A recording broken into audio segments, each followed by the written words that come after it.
Welcome to another video. So ഇന്ന് നമ്മൾ വീണ്ടും വന്നിരിക്കുന്നത് ഒരു സക്സസ് സ്റ്റോറി ഡിസ്കസ് ചെയ്യാൻ വേണ്ടിയിട്ടാണ്. അപ്പോൾ ഇന്ന് നമ്മുടെ കൂടെ ഉള്ളത് ഞങ്ങളുടെ ലേറ്റസ്റ്റ് നവംബർ ബാച്ചിലെ ക്യാപ്സ് ക്വാളിഫൈഡ് ആയിട്ടുള്ള സഹാദ് ആണ്.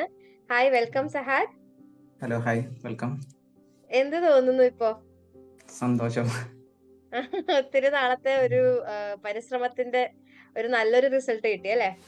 അതെ അതെ, ഞാൻ ആക്ച്വലി ജൂലൈ ബാച്ചിലെ സ്റ്റുഡന്റ് ആയിരുന്നു. അപ്പോ എനിക്ക് ജൂണില് സ്കിൽ അസസ്മെന്റ് കിട്ടിയില്ല. പിന്നെ സ്കിൽ അസസ്മെന്റ് കൊണ്ടുള്ള ഡിലേ വന്നുകൊണ്ടാണ് നവംബറിൽ അപ്പിയർ ചെയ്യേണ്ടി വന്നത് അല്ലേ?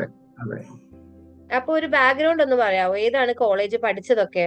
ഞാൻ 2023 ബിഫാം പാസ് ഔട്ട് ആണ്. ഞാൻ മൂവാറ്റുപുഴ നിർമ്മല കോളേജിൽ നിന്നാണ് പഠിച്ചത്. പിന്നെ 2024 last batch caps pass out ആയിട്ടാണ്. അങ്ങനെ ഡയറക്ട്ലി തന്നെ ക്യാപ്സ് എഴുതാമെന്നുള്ളൊരു പ്ലാനിങ് പണ്ടോട്ടേ ഉണ്ടായിരുന്നോ? ലൈക് പഠിക്കുമ്പോ തന്നെ?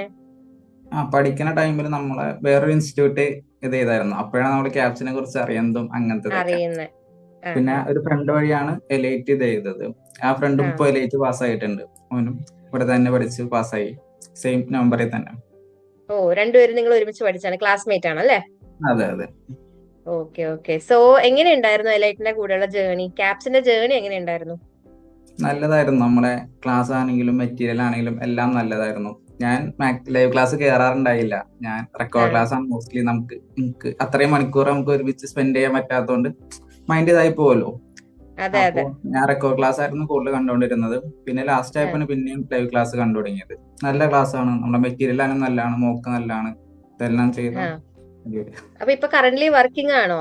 ഞാൻ വർക്കിംഗ് ആയിരുന്നു. ഞാൻ പിന്നെ ഞാൻ ആദ്യം വർക്കിംഗ് ആയിരുന്നു. പിന്നെ ജൂലൈയിൽ എഴുതാൻ വേണ്ടി ഇത് ചെയ്തായിരുന്നു. പിന്നെ ഞാൻ പിന്നെയും വർക്ക് ചെയ്തു. പിന്നെ ലാസ്റ്റ് 2 വീക്ക് ലീവ് എടുത്താണ് ചെയ്തത്. Okay okay. അപ്പോ വേറെ മെറ്റീരിയൽസോ അങ്ങനെ എന്തെങ്കിലും റെഫർ ചെയ്യേണ്ട ആവശ്യം വന്നിരുന്നോ? അതോ നമ്മുടെ ക്ലാസ്സസ് കൊണ്ട് തന്നെ? നമ്മൾ വേറെ മെറ്റീരിയൽ നോക്കാതിരിക്കേണ്ടതാണ് നല്ലത്. നമ്മൾ നമ്മുടെ ഫ്രണ്ട്സായിട്ട് ഡിസ്കഷൻ വേറെ ഇതിൽ പഠിക്കുന്നവർക്ക് അറിയാം. അവർ ഒരേ ടെസ്റ്റ് ഫുൾ സെന്റൻസ് ഓരോ പാരഗ്രാഫ് വെച്ചാൽ പഠിക്കണം. അത് വെച്ച് നോക്കുമ്പോൾ നമ്മളൊന്ന് പഠിக்கலாம் നമുക്ക് തോന്നും. അപ്പൊ നമ്മൾ നമ്മുടെ മെറ്റീരിയൽ വെച്ച് തന്നെ നോക്കുന്നതാണ് ഏറ്റവും നല്ലത്.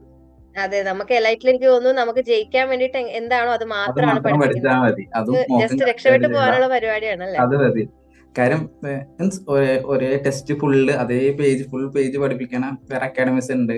അപ്പൊ നമുക്ക് കറക്റ്റ് എന്താ വേണ്ടേ അത് പഠിക്കാം, അത് മതി. എക്സ്ട്രാ നോക്കാൻ നിന്നാ നമ്മളെ മൊത്തം പോകും. നമ്മുടെ കൺസെപ്റ്റ് ആകെ തെറ്റി പോകും. അവര് പറഞ്ഞേക്കാൻ പോയാൽ നമ്മുടെ കൺസെപ്റ്റ് മൊത്തം പോകും.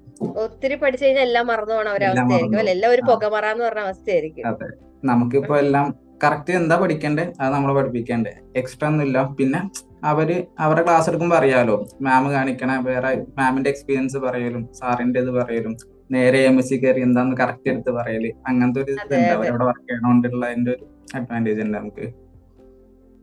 പിന്നെ അപ്പൊ എലൈറ്റിനെ വേറൊരു ഫ്രണ്ടിന് വേണ്ടി എത്ര ശതമാനം ഒരു റെക്കമെൻഡേഷൻ ആയിട്ട് പറയാൻ പറ്റും? സാറ്റിസ്ഫാക്ഷൻ കോഷ്യന്റ് എത്രയുണ്ട്? 100 തന്നെ എന്തായാലും റെക്കമെൻഡ് ചെയ്യാം. നമുക്കിപ്പോ ഫീസിന്റെ ആണെങ്കിലും എല്ലാത്തിലും നല്ല വേരിയേഷൻ തന്നെ ഉണ്ടല്ലോ. നല്ല കുറവാണ് ഫീസ് എന്ന് തോന്നുന്നു. ഫീസ് ഒരു ഹാഫ് പ്രൈസ് ഒക്കെയാണ് പുറത്തുള്ളതിന്റെ നമുക്ക് വന്നുള്ളൂ. പക്ഷെ ക്വാളിറ്റി നല്ല ക്വാളിറ്റി ഉണ്ട്. സോ കൺഗ്രാറ്റുലേഷൻ ഒന്നുകൂടി. ഒരു 3-4 മാസത്തെ ഒരു കഠിനാധ്വാനത്തിന്റെ നല്ലൊരു റിസൾട്ട് കിട്ടി അല്ലേ? അപ്പൊ എത്രയും പെട്ടെന്ന് ഓസ്ട്രേലിയ എന്നുള്ള ഡ്രീം, ലൈക് രജിസ്റ്റേർഡ് ഫാർമസിസ്റ്റ് ആവാനുള്ള ഒരു ഡ്രീം എത്രയും പെട്ടെന്ന് ഫുൾഫിൽ ആവട്ടെ എന്ന് പ്രാർത്ഥിക്കുന്നു. So all the very best. Thank you so much Sahad. സഹാദിനെ പോലെ തന്നെ ഇനിയും കുറെ പേരുണ്ട് നമ്മുടെ ഫാർമസിസ്റ്റ് നമുക്ക് ഇന്റർവ്യൂ തരാനും അവരുടെ സക്സസ് സ്റ്റോറി നമ്മളായിട്ട് ഷെയർ ചെയ്യാനും. സോ എല്ലാവർക്കും thank you so much. Follow our social handles. ഞങ്ങളുടെ സോഷ്യൽ ഹാൻഡിൽസിന്റെ എല്ലാത്തിന്റെയും ലിങ്ക് താഴെ ഡിസ്ക്രിപ്ഷനിൽ ഉണ്ടാകും. Thank you so much.